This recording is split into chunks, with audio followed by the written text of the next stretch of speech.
question is that you're saying when a person's exposed to what is possible for them, then it may motivate them to Correct. do better. Yes. Because that's one of the things that motivate me. Being around certain people. That's when I started telling myself, I remember, and I left Barbados. People feel I left Barbados when I live in New York. I just tell people I used to work on a cool ship. And when I see, like, I hear was going to Alaska, I was like, but I can't really prepare for that. So you know about now, education wise, you just want to see snow when it comes to Alaska. So but I ain't coming here prepare for that. How you gonna live in Alaska? I ain't got no jacket on there. I say summertime out there, I say summer. In Barbados we always got summer, so but then when I start to see these different things and I come back and I show my friends pictures, even though I got a little virgin, big up to Nigeria, and he wear me down to see the pictures of Alaska. He tell me I got pictures of Alaska. He tell me I want to see. And when I show you, I was like, oh, but there's the ship I used to work on here. So yeah, while you're here, look like that. So but I cut my hair because I had to work on the shit. Behind me, all you can see is glaciers and stuff. You should see the spot. He want next picture, show me next picture. And it started to go like a book that he never see before in his life. And like this is the first experience he's seeing something like this. And there's a child. How old is he? Nigeria is about 7 or 8. Okay. But if you talk to Nigeria, this little boy, everybody is calling it a little old soul.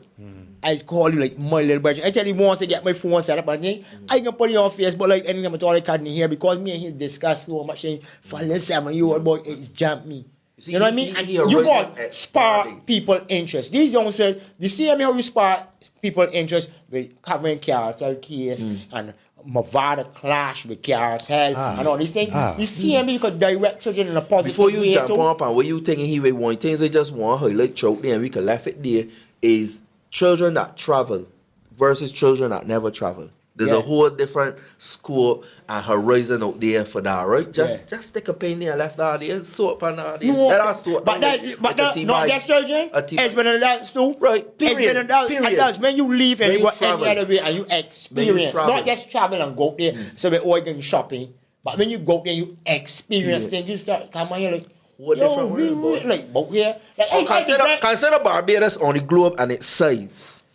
And it's significant still, but it's size to the rest of the world. How much more world they got out there?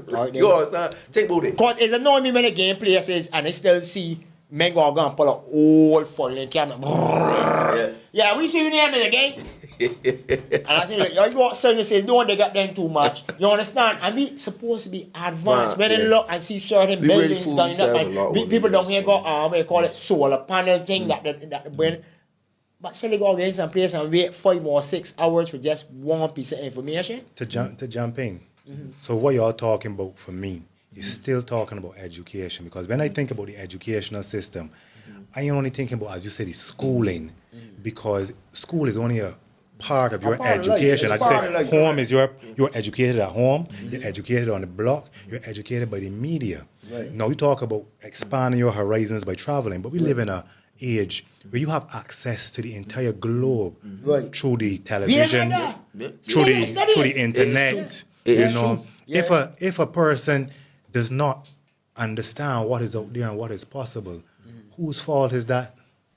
Again, when I talk about traveling, when I talk about expanding the horizon, right, it has a lot to do with, I would say, the system to some extent, because in the school system, I use Canada as an example. One thing I like about the Canadian high school system is that the area that you have interest in, they put you in for summer and for classes and so on. I always use the example, my friend, he wanted to be a zoologist, and one of his assignments was at a zoo. And he saved 4 years of university trying to be a zoologist because of his experience at the zoo. So again, it can be experienced through the system, through the parents and so on. Who fault it is, again, it goes back to the system, because some parents can carry the children on 3 and 4 vacation trips, right? Some can hardly carry them in town. You understand? And that goes back to that whole system of surviving versus thriving. Now again, the exposure, the media you're talking about, right? One of the things I start to tell parents a lot, and I think that the system, again, needs to put certain penalties on parents, right? But not just hardcore, first-hand, whole scale. This is my take, right? Parents responsible for what children up to a certain age do. Your job as a parent is to guide your child. Some people say, listen, My child, and I know this for a fact from working as a peer counselor and working as a de facto parent for many, many years, right? People say, I raise my child good, Corey, but Asian children who come and corrupt them, bad companies who can't corrupt them. That means there's more that you could have done in terms of teaching your child discernment. You see, my mother used to never tell me, do this, do that, don't do this, and all. She was always say, hey, you call it before, think for yourself. There's certain things that you can input into children, and a lot of it is by example. Yeah. Because one thing she used to do, for me, that stuck with me and stick with me up to this time, as she says she can do, you know, bluffing. She had a bluffing, Yeah, my and that's something that I'll carry on. And we teach our children to like, this is how we want to teach them. Adrian, go and do this. But you don't lead them by example. Adrian don't lie.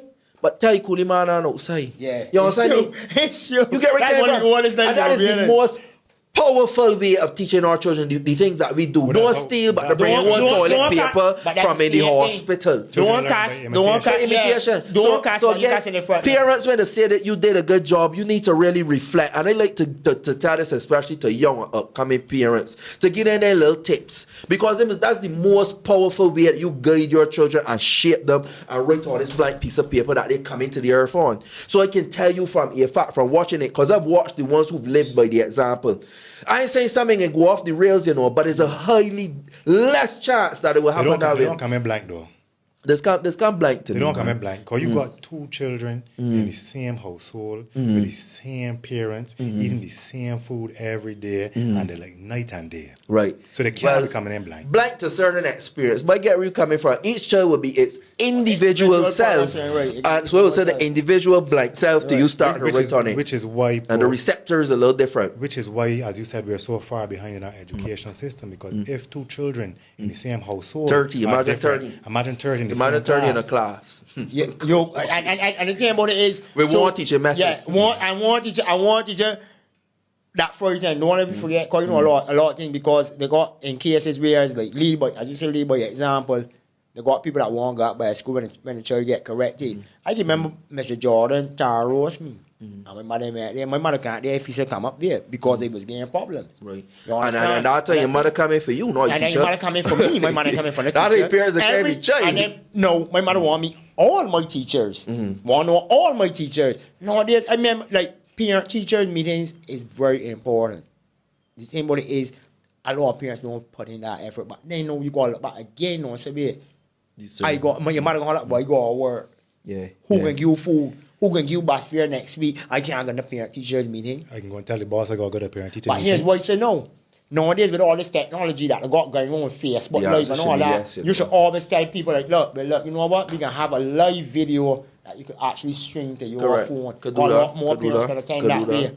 Yep. And you can tell you paying your questions, where as a moderator, that control and all that could be done. Now this thing, like you say, the we like to look at the negative in these things. I don't see no reason why children, right? Because one of the things that I got my young people involved in on the ranch is spelling contests and math contests on the same WhatsApping, you know. So I don't see why a teacher can't put a thing on a board and the first boy to answer get some kind of, you understand with me?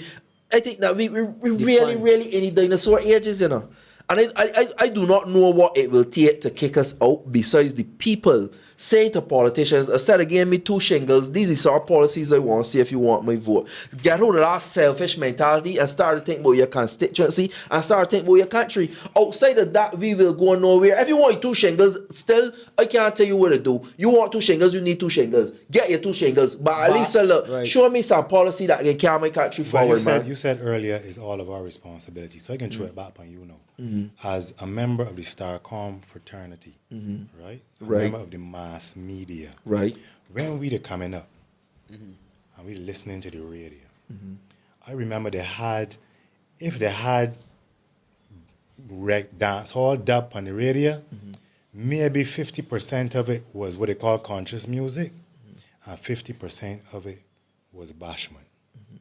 Nowadays, when you turn on the radio, if it's 90-10 in favor of bashment, Bashment gang. little. play. That's little. Right. It might be 95.5. Listen, I ain't gonna come and pretend. I ain't a media executive, but media executives, I hear them talking. I hear some of the best one talking, some of the best cops you could think about crowing book. They say, and they say, oh, we need to do better, and it never gets better because at the end of the day, the almighty dollar have ruled, right? But what I think they need to do as media executives across the board is to put down a policy across the board, because you feeding into an appetite and creating an appetite, which creates a cycle problem. But again, we always have systems to deal with this thing. They got something called a broadcast authority, right? Now, when I see something that is on Barbados today, I could get cut, right? But I can hear people on certain radio stations, the one they work at included, you understand, talking about one carry on and that carry on to the sheets and gears, and it goes on and on and on. That something is getting more and more illicit by the day, right? Yeah. But the broadcast authority that we frightened for, that we cut him when they saying what is true, that has cut me, should be cutting all of that. That's what you really want cutting. You get it? But then what is this You are cut? promoting censorship now? Ain't about censor. No. I actually promoted it in the reverse. I am telling you that they censor people like me and other callers when they are talking things that I do not believe that they need censoring for. Right. Their excuses, I don't see the letters, the lawyer letters that come in, right? The same way we've got doctor pictures, right? The same way Jamaica, St. Vincent, Trinidad, America, I listen to calling programs on those 4 countries, right? And it does be very free up. They'll talk about everything. They always say the libel laws in Barbados are more draconian. Ain't not the libel laws. It is people who want to protect themselves. Let me tell you what's going on, right? The same way we just got a mayor's and various people come, and I will tell you, student, and you start off with a disclaimer. The views expressed in this program are not necessarily the views. A disclaimer. The same thing you can do for the calling program. The views expressed by the callers and the moderator of this program are not necessarily the views of Starcom or OCM. Full stop. So what you are everything saying, could go from there. What you're saying is that the media houses in Barbados are not living up to their responsibility. The mutant, a lot of try. He tied up like he Sherlock Holmes. You understand? You know this too. But when they said about the bastards, I hear that like. When I first start listening, you know what I mean? Because then it get interesting for me to hear the perspective of other people. About the people, right? That you can't be a blogger and don't listen to what other people think. Because that's what give you gas for your fire. Correct. So sometimes you listen to certain people calling, and you don't know like big man, you got a real heart. You who else is working there now again? Give me the name. David. But when I go on the job, you know sometimes I just message he in the background. You understand? And he's put it over in a nice way, but if I was spending with it and happy, he put it. you understand? Everything big man, a lot of them people, it's something is like they're hidden from the truth. The truth is hidden from them. They're hiding from the truth because a lot of things that you was here coming over the way, and then some people make a point, you will hear the cut out, and then be like, "What he saying? That's so that I can't." Like, that one time that had a cut, that I think it was for the whole time. That had one cut that I could think was merited, right? And that was when I had the Muslims that came to talk about the building project, right? And this man was messaged you that day too. Yeah, I think you have with people to say but you. Let's say, man, the man going on, man, with the Muslim, with his monkeys, with this and that going on. No, the thing is, right? Even to some extent, that could go off and allow you to correct the man and engage the man, right? But people is cut because in the laws itself, it say you're not supposed to incite anything against any class, religion, and things like that. So you actually breaking the responsibility of the broadcast authority. Right. But outside of that, almost everything else could have gone. And I think that we really got to get past this. We got to get to a political maturity, a broadcast maturity, a media maturity. We are becoming immature. I can tell you, right? Barbados was really good in the 60s and 70s. I did my research again. I realized we had a water table thing when they had all that water problem. I was talking to one engineers. He's an engineer about 40 years. Before America and all these places had this water mapping system and all that, in the 60s, Barbados had it, you know. Barbados was ahead in the 60s and 70s, you know, free education, a lot of policies that the developed world now only got in the 90s, maternity leave, all kind of. Barbados was ahead in all these things, you know. Yeah. Barbados have visionary leaders. But the problem with Barbados sat in the 1960s and 70s, right? Where other countries was in the 40s. We used to laugh at certain places, St. Vincent, St. Lucia, Trinidad, and all that. We used to go, this country 8 years behind, this country 12 years behind me. You understand what I mean? So what happened from there now is that there was in the 1940s, we was in the 1970s. And then the 70s came, and we were still in the 70s. And then the 80s came, and we in the 70s. But the rest of them, they were so far behind. You know what you got to do to catch up with the man in front of you? You got to run a little faster. You understand? So they were running a little faster. That's why they had that inaugural flight coming out of St. Vincent, that airport that way better than ours now. In the Low Island, St. Vincent, that we used to export that. Right. You understand what I mean? St. Lucia and they tourism and this and that kicking. St. Kitts and they invitation by citizen by invitation. They had excess money. They were able to put on double percentage points on their employees. When we can't even get a raise for 8 years. All the countries we laughing at, those are the realities. Go and read your papers, go to the countries and see. Because are we still in the 70s? So 2017 come, are we still in the 70s? With the same labor parties, the same methodologies, the same system, and you can't get anything done.